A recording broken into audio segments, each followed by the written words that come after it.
빌립보서는 사도 바울이 빌립보 교인들에게 보낸 편지입니다. 그렇죠?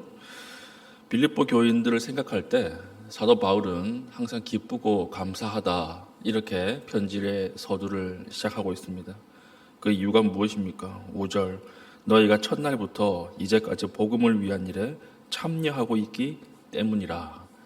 복음을 받아들인 첫날부터 빌립보에 오래 머물지 못했지만 복음을 받아들인 첫날부터 이들이 복음에 대해서 깊이 생각하고 인격이 변화되는 일들이 있었기 때문에 그렇다라고 하는 것입니다. 우연일까요? 빌립보 지역의 사람들의 마음이 좋아가지고 아주 그 마음밭이 좋은 밭이어서 복음을 받아들이자마자 복음에 대해서 이렇게 인정하고 예수 그리스도를 받아들이고 그 삶이 변했을까요? 그렇지 않습니다. 오늘 보면 사도 바울이 먼저 심었어요. 무엇을 먼저 심었습니까? 은혜와 평강으로 너희가 있을지어다. 사도 바울이 은혜와 평강을 먼저 심었습니다. 그 은혜와 평강의 결과가 그 열매가 무엇이었습니까? 3절과 4절 감사와 기쁨이 된 것이죠. 은혜와 평강으로 먼저 심었더니 감사와 평강으로 거두게 된 것입니다. 그래서 그 결과 열매가 첫날부터 복음을 받아들이고 예수 그리스도로 인해서 사람들이 변하는 일들이 빌립보 교회 안에 있었다라고 하는 것입니다. 사랑하는 교회 여러분, 심는 것에 따라서 여러분 거두는 것이 달라집니다. 여러분들은 어저께 무엇을 심었습니까? 여러분들이 어제 심은 것이 오늘의 열매로, 내일의 열매로 드러나게 될 것입니다. 직장에서 왕따를 당했던 한 사람이 있습니다. 직장에서 어떤 위의 사람에게, 높은 사람에게 찍히면요, 그 사람 눈치 보느라고 주변에 다 왕따 시켜요. 그 왕따를 시킨 그 상사보다 같이 동조해서 왕따를 하는 동료들이 더 가슴 아프고 사람을 힘들게 하죠. 결국 퇴사를 했습니다. 퇴사를 하고 나서 얼마 지나지 않아서 이제 다른 그 동료가 찾아오는 거예요. 자기에게. 찾아온 이유가 뭐냐면 자신이 왕따를 당하는 그 자리에 자신이 없으니까 이제 그 사람이 왕따의 대상이 된 거예요. 그래서 내가 그때 너랑 같이 이 왕따가 될 줄 모르고 내가 너를 왕따를 시켰는데 너무 미안하다 이러면서 울면서 사과를 하더라는 것입니다. 그 사람은, 퇴사를 한 사람은 복수를 심지 않고 무엇을 심었습니까? 그냥 평안을 심은 거예요. 그러니까 친구가 생기잖아요. 복수하고 나올 때 다 뒤집어 엎고 나왔으면 와서 사과했겠습니까? 안 했죠. 복수할 수 있는, 화를 낼 수 있는, 분노할 수 있는 상황에서 평강을 심고 그 평안을 심었더니 그 결과가 친구가 생기는 결과가 나타난 것입니다. 그래서 우리가 택시를 타서 3명 택시를 탔는데 10,000원이 나온다 그러면 제가 항상 뭐라 그러죠? 내가 4,000원 내라는 거죠. 내가 4,000원 내라. 내가 4,000원 내면 무엇을 심는 거예요? 평화를 심는 거예요. 그럼 리더가 될 때, 리더를 뽑을 때 누가 리더가 될까요? 4,000원 낸 사람 리더가 될 거 아닙니까? 왜냐하면 서로 싸우니까.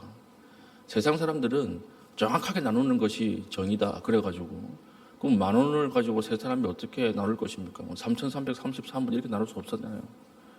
그냥 한 600 얼마 손해보고 내가 4,000원 내라는 거예요. 4,000원 내라. 그러면 나중에 리더로서 올라갔을 때 받는 이득은 훨씬 큰 것이죠. 우리가 심을 때 무엇을 심는가에 따라서 그 다음에 열매가 결정되게 된다라고 하는 것이죠.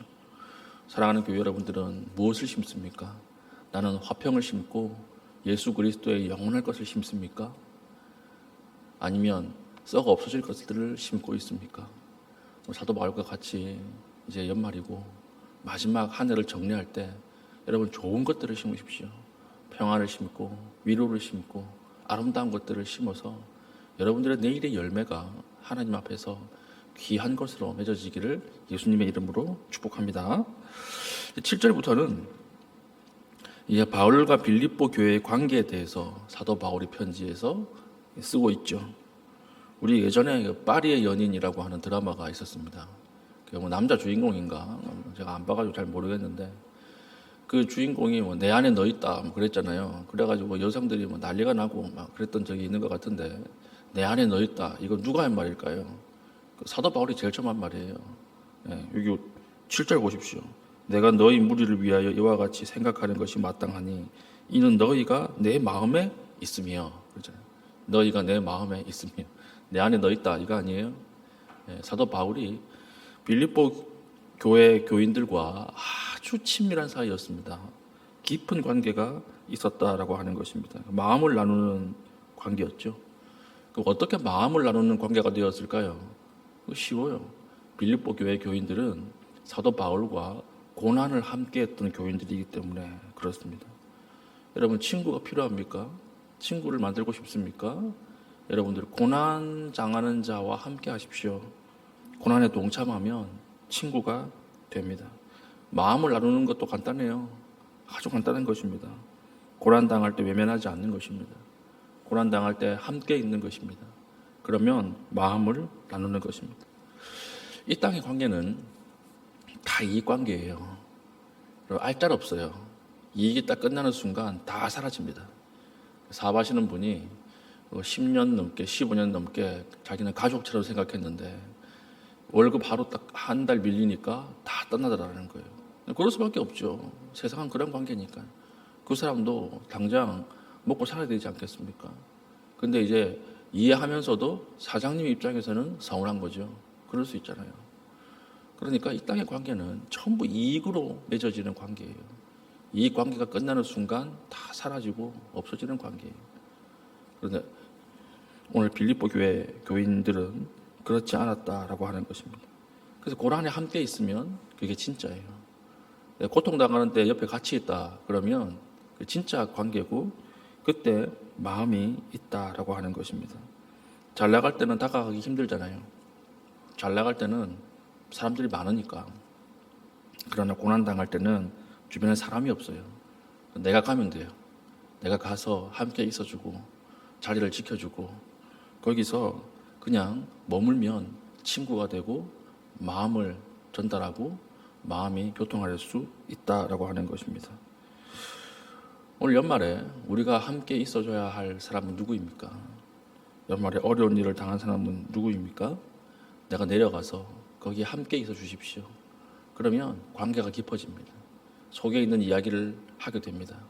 그러면 친구가 생기는 것입니다. 그럼 아름다운 관계가 되는 것입니다. 오늘 빌립보 성도들에게 보낸 편지를 통해서 오늘 두 가지 나눕니다.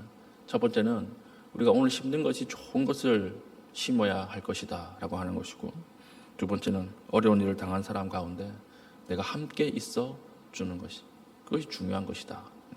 오늘 우리의 삶을 돌아보고 말씀에 적용해서 오늘 내가 심어야 할 것은 무엇이고 뽑아야 할 것은 무엇인가 깊이 묵상하시고, 두 번째는 내가 어려운 당한 사람에게 같이 있어주는 그 자리는 누구의 곁의 자리인가, 이것을 깨닫고 실천할 수 있는 믿음의 신실한 주의 백성 될 수 있기를 축복합니다.